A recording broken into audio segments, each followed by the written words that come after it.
গেল গেল এবারে পশ্চিমবাংলায় বেআইনি মদের ব্যবসা পুরো উঠে গেল। আজ মুখ্যমন্ত্রী শুভেন্দু অধিকারী এমন একটা ঘোষণা করেছে যে আপনি শোনার পর নিজের পায়ের তলার মাটি সরে যেতে পারে। আমাদের মুখ্যমন্ত্রী শুভেন্দু অধিকারী সরকারে আসার পর অনেক মানুষ শুভেন্দু অধিকারীকে একটা দাবি তুলেছিল, পশ্চিমবঙ্গে যেসব বেআইনি ভাবে নেশা দ্রব্যগুলো বিক্রি হয় সেটা যেন বন্ধ করা হয়, কারণ সংসারে অশান্তি এছাড়াও বিভিন্ন ঝামেলা বিভিন্ন রকমের সমস্যা দেখা যায়। তবে এটাকে বন্ধ করার জন্য সবাই কিন্তু দাবি তুলেছিল। মনে হয় তাদের কথা শুভেন্দু অধিকারী মুখ্যমন্ত্রী কথাগুলো শুনে ফেলেছেন। মুখ্যমন্ত্রী আজ নিজের মুখেই বলেছেন এই কথা। দুদিন আগে বারুইপুরে যে ঘটনাটা ঘটেছিল সেই দিন বলেছিল পশ্চিমবাংলায় যেসব নেশা বেআইনি ভাবে যেসব নেশা দ্রব্য বিক্রি হয় আর এই জন্য আশেপাশে পরিবেশ বাজেভাবে একটা সৃষ্টি হচ্ছে। 2 সপ্তাহের মধ্যে কড়া একটা নির্দেশ দিয়ে দিয়েছেন প্রশাসনকে।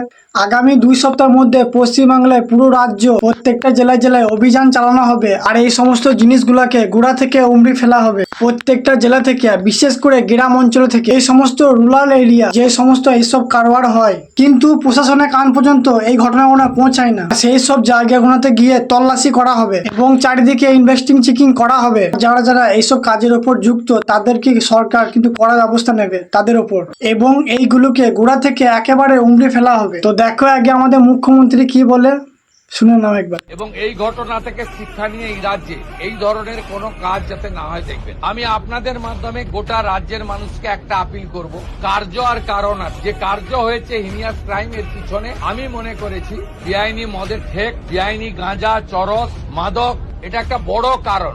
আপনারা পুলিশকে ইনফর্ম করুন। গোটা রাজ্য জুড়ে ডিজিপি কে বলবো আগামী 2 সপ্তাহ স্পেশাল ড্রাইভ দিন। ব্যাটালিয়ানে থাকা লোকজন, আমাদের যেখানে পুলিশরা ডাইরেক্ট কাজে নেই, নর্মাল থানা ওয়ার্ক অনেক বেশি থাকে, তাদেরকে বিশেষ অভিযানে লাগান। সিওদেরকেও এক একটা জেলা দিন। কমপ্লিটলি গোটা রাজ্যে যত বেআইনি মদের ঠেক, যত গাঁজা, চরস, বর্ডারে তো ধরছেন আপনার, বেঙ্গল এসটিএফ তো rail station, bus stand recce করে ধরছে, প্রতিদিনই ধরছে। কিন্তু একেবারে রুরাল এলাকাতে, গাঁগঞ্জেও এটা একদম সম্পূর্ণ উপড়ে ফেলা দরকার রয়েছে, যাতে এই সামাজিক দূষণ থেকে আমরা আমাদের পরিবেশকে বাঁচাতে পারি। তো যে বা যারা এই কাজের সাথে যারা যুক্ত হয়েছে তারা এখনই থেকে সাবধান হয়ে যান।